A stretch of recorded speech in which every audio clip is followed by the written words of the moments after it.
Can the Washington football team support two wide receivers? You're about to find out. This is Fantasy Football Friendly. Let's go. Holy shit.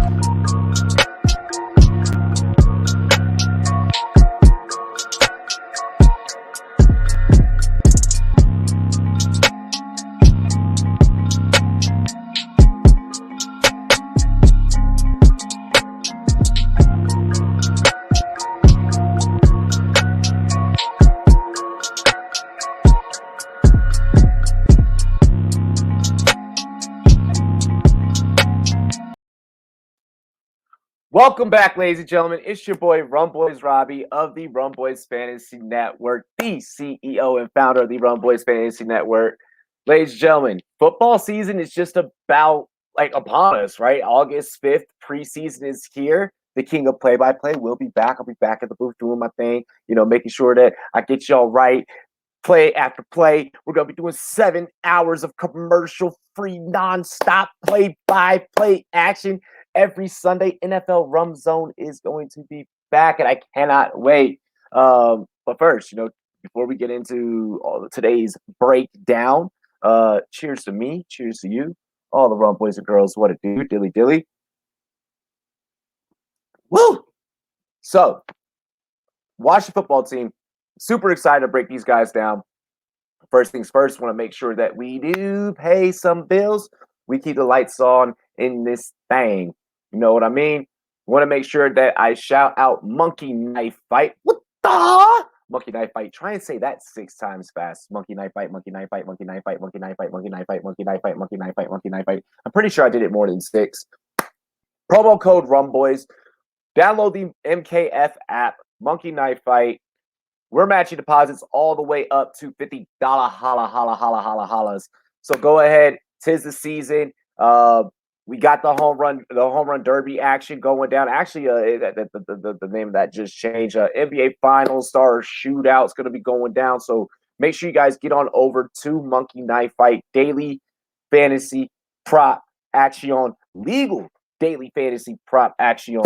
We're matching you on your first deposit all the way up to 50 smackers. So go ahead and get on over there to monkeyknifefight.com. You see the promo code right at the bottom of the screen. Wow. I even made it bigger for you. What's good? You already know what it is. Also, make sure that you take some time. You download the SportsMe app. 30-second, quick click, interactive content. You guys can interact with myself. And many more analysts are over there. I know that Troy King is on there. Real Deal HQ is over there. The homie McQuan. You guys can at us, and you guys can battle us on our takes. And even if you're not into battling on takes, you can ask us fantasy football questions over there. And it's really quick, 30-second interactive content. We're able to get in, get out, work with you guys, help you set your lineups, help you set your rosters. That link is in the bio.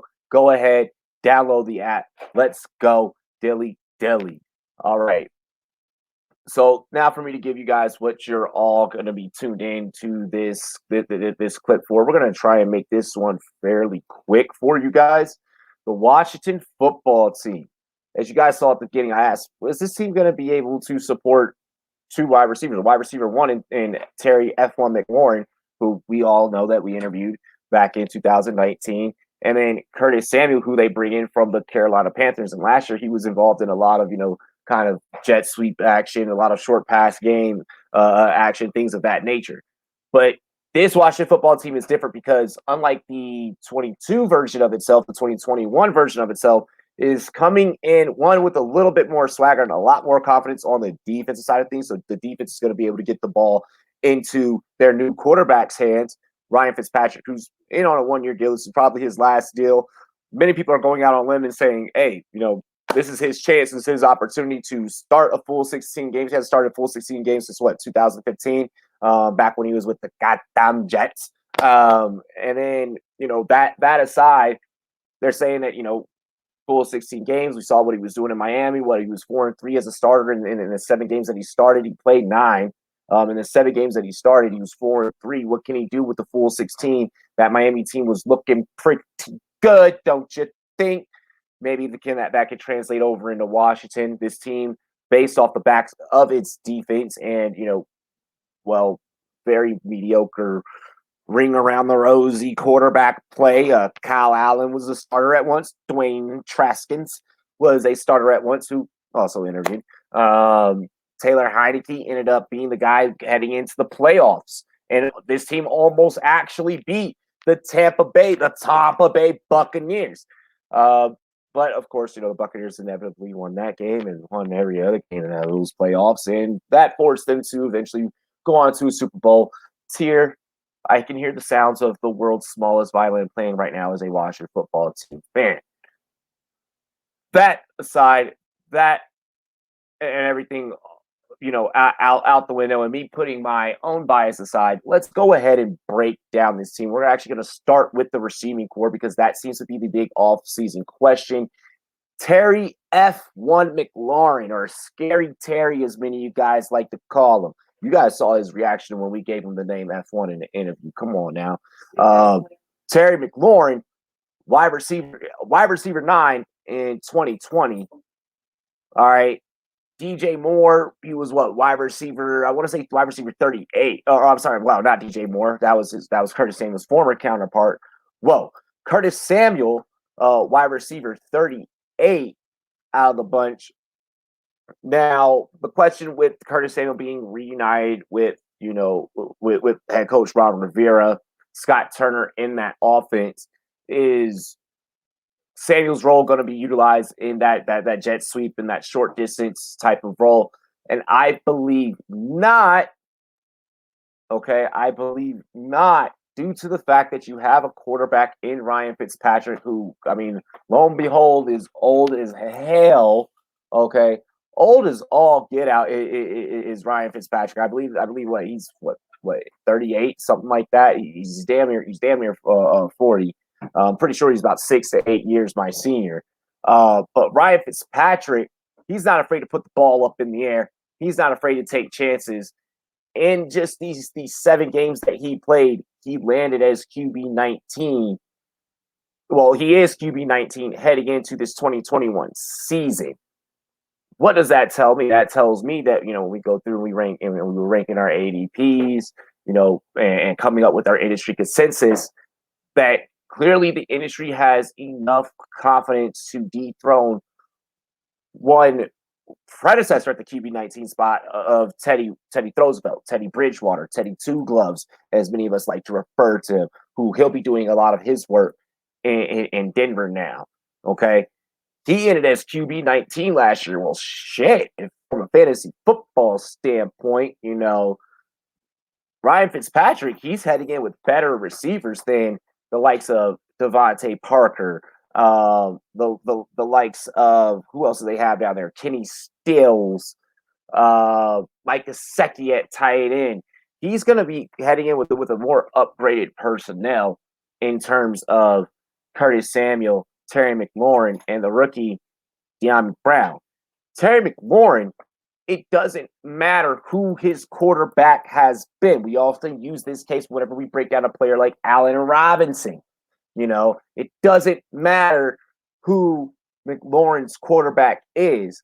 He knows how to get open. Not only does he know how to get open, but this guy, as soon as, if you miss a tackle, if you try and arm tackle him, and same thing with Curtis Samuel, they're breaking for an extra 10, 20, even going all the way to the house with it. So these guys are speed demons. Getting into the rookie De'Ami Brown, speed demon as well. All these guys are about 4.3, 4.4 type of guys. You got a sub 4.4 receiving core. They're going to be attacking with a whole hell of a lot speed. All right. I did a mock redraft with the homies, Dynasty Dorks, aka Redraft Rejects, and the homie David came out with his alternate personality, Redraft Randy, and where Terry McLaurin went, he went at the 4.10 in that mock draft. If Terry McLaurin can be a guy in the 4th round, if I could get 4th round value in Superflex on Terry McLaurin, or even 3rd round value on Terry McLaurin, so maybe I go running back. I pick up my quarterback maybe in the 3rd round. Then I get Terry. I'm happy with Terry being my wide receiver one. Terry is hands down a wide receiver one. Now, we take a guy like Curtis Samuel. Curtis Samuel, he has been constantly free falling. He didn't go until he went at the 8-4. Okay, so eighth round value on a guy like Curtis Samuel. For him to be, he's going to be a wide receiver 2 on this team. For him to be a potential, wide receiver 3 for you, depending on your roster construction, that's a-okay. That's a-okay. Now, we're going to get into roster construction with these guys, and we'll talk about stacks once we go through, each player by player. But just those two, they're going to be on your draft boards, okay? I don't wholeheartedly believe in redraft formats. 'Tis the season of redraft. That De'Ami Brown is going to be on your draft board, but he is definitely a guy to go ahead and hit that watch list button. And maybe with De'Ami Brown, you pick him up off of waivers later on. Maybe he's a bye week fill-in or a bench roll type of player that you just get him off waivers and you stash him on waivers for a hot minute.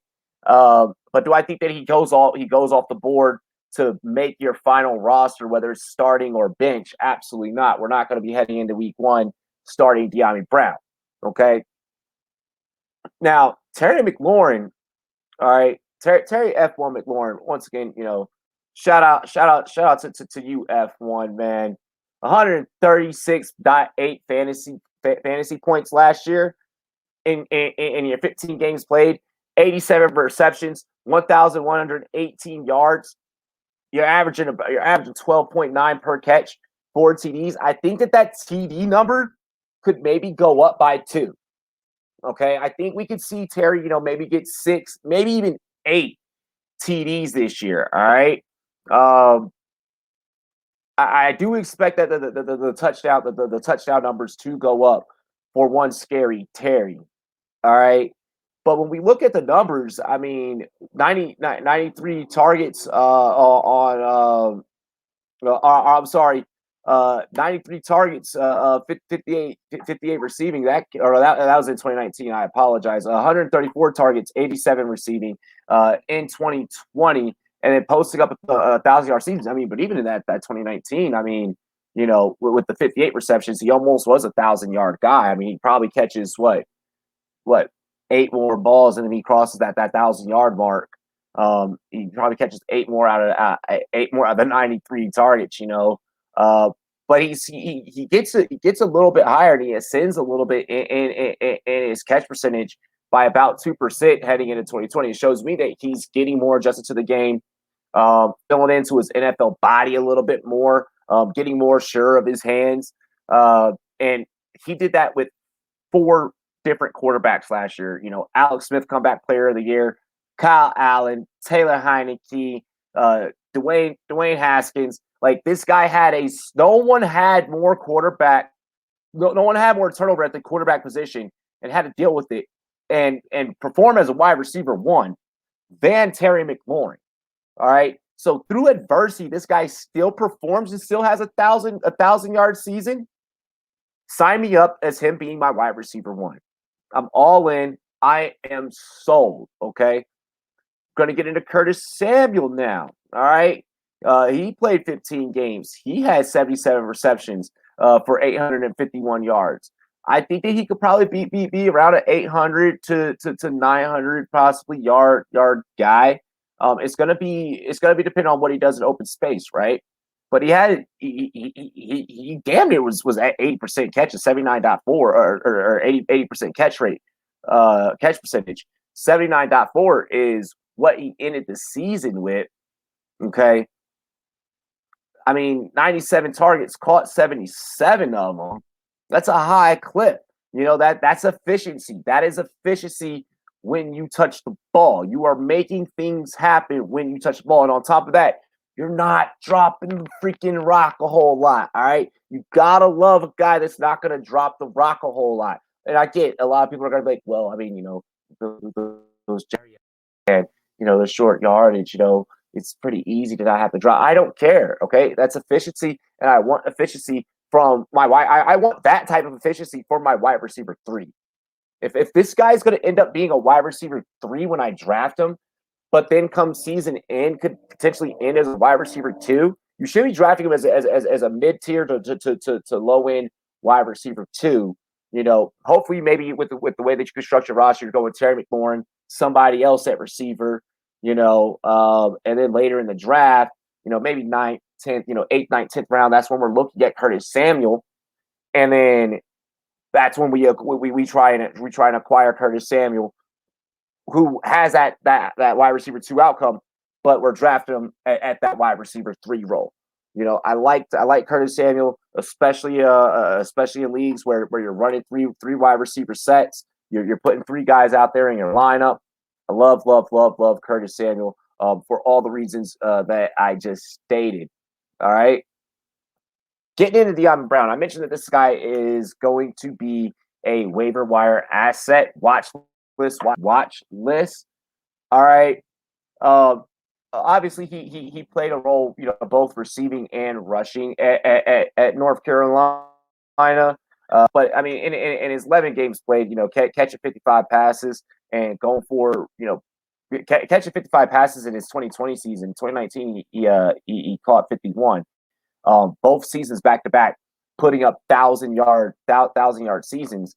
12 TDs in 2019, 8 TDs at the University of North Carolina, UNC Tar Heels in 2020. So, where does he come in? Where does he fulfill in this role here for the Washington football team? Okay, he's gonna be a wide receiver 3. All right. Look, Terry and Curtis, they were roommates at Ohio State. All right, so they're going to come in with a mind of their own, working on a mind of their own, ready to go. With their chemistry, they're probably already working out, and then De'Ami's going to be getting worked in. You also got to remember they did bring in the veteran Adam Humphries during free agency. Okay. Does he play a role? Probably not. I mean, we make a team, yes. I mean, this team has wide receivers. Antonio Gandy Golden is still there. Is De'Ami Brown going to be immediately effective? Not sure. Okay, that is still yet to be predetermined. But I think that this is a good watch list guy. Somebody for you guys to look out for. Could this team maybe have something similar to what Carolina had, where you had Robbie Anderson, the string bean, and then you have DJ Moore, and then you have Curtis Samuel all there, and all of them are actually, from week to week, anyone could be a fantasy asset. That could happen. I do wholeheartedly believe that this team is fixated on keeping McLaurin the primary target and the aggressor. He is the better receiver out of the ones that I mainly just covered, and out of everyone on the whole entire roster. So McLaurin is still going to get his. He's still going to eat. There's no need to fear. I do believe, though, that between McLaurin and Samuel, this team can support 2 wide receiver 2s, and I think that Samuel can end as a wide receiver 2 when 2021 NFL season's all said and done and wrapped up. Let's go ahead and let's segue over to the running back position. Why? Because I freaking just love running backs. This is how you build your roster. This is where you should, in Superflex, if you're not going quarterback, if it's a tight end premium league and you're not going with one like the big 3 tight ends, you should be starting off, your roster construction with building a running back. And this running back right now that we're about to talk about, Antonio Gibson, is so neat in that, give me 1 second here. Run Boys Fantasy Network, we always stay hydrated. We always stay hydrated. So this running back here for the Washington backfield, it's actually been quite a while since we've been able to mention the words Washington and run and fantasy relevant all in the same sentence. This guy heading into 2011, wow. This guy heading in to 2021 is projected as an RB11, okay, per Fantasy Pros. All right. Me personally, I think that he could end the season as a potential RB6. All right. Now, that's not me trying to get you guys to go all out there and overdraft him. Okay. But I say this, all right, because I think that he could be better than, Joe Mixon. I think that Cam Akers is just going to be, a little bit behind him, but I think that he'll be better than Cam Akers. Jonathan Taylor, I think that there's a chance that he could be better than Jonathan Taylor. We'll see how much Saquon Barkley can stay healthy up there in New York, and how often Daniel Jones is going to mess up Saquon opportunities by fumbling the ball.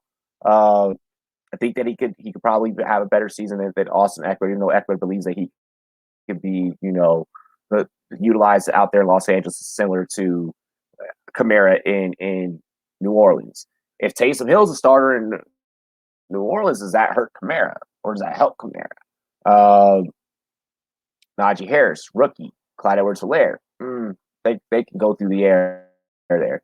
So you guys can start to see where I could believe that he could quickly, move his way up in the ranks. And if he stays healthy all season, we're already talking about a 33.3% hit rate on first round running backs, on first round draft picks, whenever you're picking at the running back, when you're picking a running back in the first round. So knowing that, if this guy can stay healthy, and if I'm able to get him in second round, referring back to that mock that I talked about earlier, again, shout out to the Fantasy Godcast, the homie Will. Shout out to Dynasty George David for hosting that the other day. But when we look at Gibson and we're able to get him, I was able to grab Gibson at 2.9. All right, so I was picking from the 4 spot. So let's say you're picking from the 4 spot. All right. And you go Derrick Henry first, which is what I did. All right, I went Derrick Henry first. I was able to then grab Gibson in the second round. Went running back, and then in the third round, that's when I go and get my quarterback. That same strategy I was telling you guys about. I like having a Derrick Henry, Antonio Banderas, Gibson stack up. I like that. That is comforting to me. I can sleep well at night knowing I got a very durable guy in Derrick Henry and Antonio Gibson, who is going to play a soft Cowboys defense, a soft run defense twice a year in the Dallas Cowboys, and then he'll also be able to get to run all over the Eagles as well. Giants defense they're a little bit better. They started getting their shit together towards the tail end of last year. It started to look a little bit better. I want to see if they can start off the beginning of the season like that. And now we'll go ahead. We'll go into the tight end because it's really quick in regards to what I'm about to say here with Logan Thomas.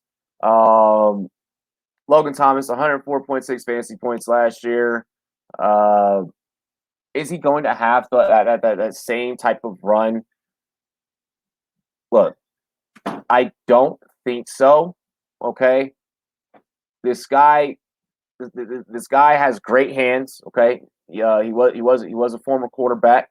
By the way, shout out Virginia. He's from Lynchburg, Virginia, born in Lynchburg, Virginia. Went to Virginia Tech. He's a Hokie.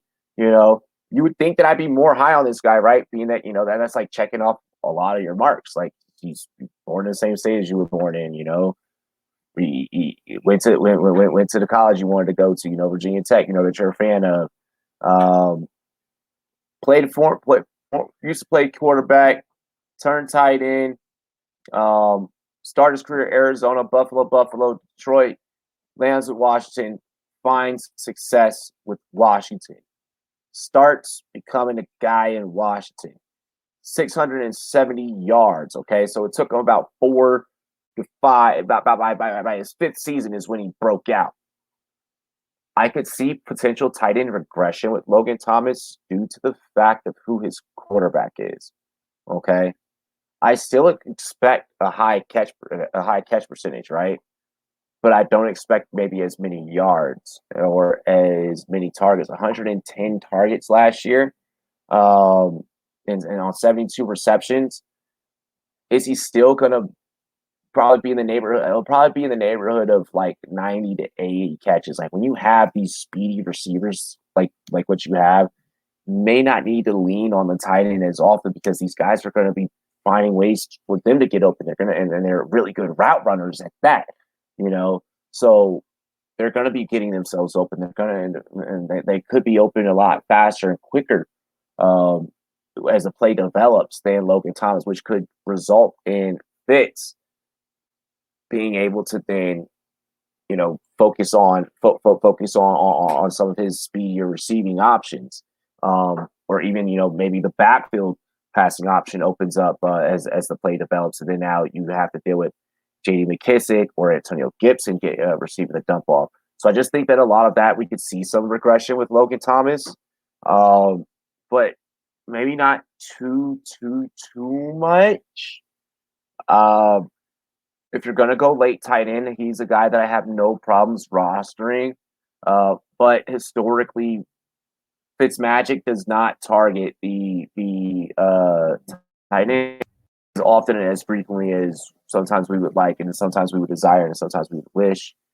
Going in to Fitzmagic, sometimes you may get Fitztragic. He is going to have the occasional, he's guaranteed to have 2 games this year where he'll throw like 4 fucking picks, and he'll lose the game for a football team. As long as they are not divisional games, I'm okay with that, right? Now that aside, 4-3 last year as a starter, 287 attempts, 183 completions, 68.5 completion percentage, 2,091 yards, 13 TDs. But remember those picks? 8 picks. So that 3.0 interception percentage is like kind of worrisome, right? When you look at a 13-8, TD to interception ratio. If you're in a league like Scott Fishbowl and you get penalized for turning the ball over, or maybe a guy like Fitzpatrick's probably not serviceable unless other than bye week, so maybe he's your QB3. But in regular formats, I have no problems rostering him as a QB2 because we know that he'll throw his way back into the game, as we know from his days back in Tampa. As we know from his time back with the Jets. But I mean, are we getting 2015 Fitzpatrick? Like, hell no. This guy has not really put up a full since 2015. That is years ago in football. That is practically eons ago. This is kind of the same argument that you can make where people are like, oh, well, maybe, we get 2015 Cam. Like, stop it. Like, he's not as young. You age a lot faster in football because of the hits and the damage of what you take. So with that being said, with that being stated, Fitzmagic is no more than a QB2. I would highly advise maybe trying to pivot from having him as a QB2. If you end up with him on your roster, try and make sure that you're stacking him with either Samuel or either or if you're stacking with either Samuel or McLaurin. In the mock draft that I was referencing, that did happen. Someone was able to snag. They were able to get Dak, Jalen Hurts, and then they ended up actually getting Fitzpatrick as a QB3, and then also having Curtis Samuel on their roster. That's real smart fantasy football right there. That's how you play the game. On the lunch hour that I record with Laquan and Javar from Fantasy in Session, Laquan, Real Deal Fantasy HQ, shouts to Real Deal Fantasy HQ. We have Fitzpatrick as I want to say QB 20, 22, something or the other. I will actually go ahead and I'm gonna look up that for you guys right now. Or no, we haven't even gotten into the QBs for you guys yet. So we'll be getting that to you guys very shortly. But I'm sure that he'll probably be ranked in that lower 20 range, in that 20 to 25 range. But yeah, watch the football team, fantasy football friendly or not. I'd say more friendly than what people think. I would, in terms of grading them, um, I would, I, I, I would give them a B. I want to give them a B. A lot of upside still to be answered in regards to that quarterback tight end relationship. Fitz going to Thomas. Gibson, I think, is unquestioned. He's going to be a guy. I think that we can rely on Antonio Banderas Gibson as an RB2. If you end up how I ended up, where you get Derrick Henry and you get Gibson, you could have potentially two RB1s if you're going heavy RB. Like I said, he's in that tier 3 of running backs, RB11. I'm liking that. If I can go RB heavy, if I can end up with McCaffrey, Cook, Henry, and then maybe I end up with a Gibson or Akers, like I'm not mad. Not mad at all. Fitz. Have no problems with you making him a QB2 to a QB3, preferably a QB3. But if you're playing him, you're stacking him. That should be your strategy. De'Ami Brown, we're watch listing him, waiver wire guy. We're going to see what happens with De'Ami. Terry McLaurin, the Scottish lad. F1 McLaurin, Scary Terry, wide receiver 1 for damn sure. Got to get this guy on your roster. He's probably going to potentially be a league. He is going to be a league winner for wide receiver 1. So make sure that you have some Terry McLaurin, and then Curtis Samuel. Potential, you're drafting him as a wide receiver 3, but he has the potential to end as a wide receiver 2. I really think this team can support 2 wide receiver 2s, and that is the high end upside of the wide. Like I said, grading wise, I give this squad a B. The defense is amazing. They're going to be able to create turnovers, which will create more opportunities for this offense to mesh, keep chemistry together, and have more opportunities to get you guys fantasy football points. But other than that, make sure that you guys do remember to download the SportsMe app if you have not already. Go in the Apple iOS store, look for the trophy icon. Remember, link is in the bio of this video. monkeyknifefight.com, promo code RUMBOYS whenever you guys download the Monkey Knife Fight app. We are matching deposits all the way up to $50. NFL season is right around the corner, so we are going to be giving you all that daily Monkey Knife Fight prop action. We record, and we're going to be going live 30 minutes before the lines close. So we're going to be making sure that you guys get those props in right, and you're smashing right, and you can get out there and you can beat the monkey knife fight, monkey knife fight, monkey knife fight, monkey knife fight, monkey knife fight, monkey knife fight, monkey knife fight. Promo code RUMBOYS. Get matched on your very first deposit all the way up to $50. This has been Fantasy Football Friendly or Not Washington Football Team Edition. I'm your boy RUMBOYS Robbie. We're gonna eventually I'm still in the process of moving, still unpacking stuff. I'm gonna get the green screen back up for you, get some things moved around and rearranged. So I'll be getting the green screen back up for you. We'll be tossing, graphics and stuff all around to show you guys all of the stats. But went ahead, we got the first one recorded, knocked out the way. Cheers to me, cheers to you, all the RUMBOYS and girls. What it do? Love and appreciate all of you. Love, peace, chicken grease. Protect your chicken, protect your mentals. And I love y'all. We out. Peace.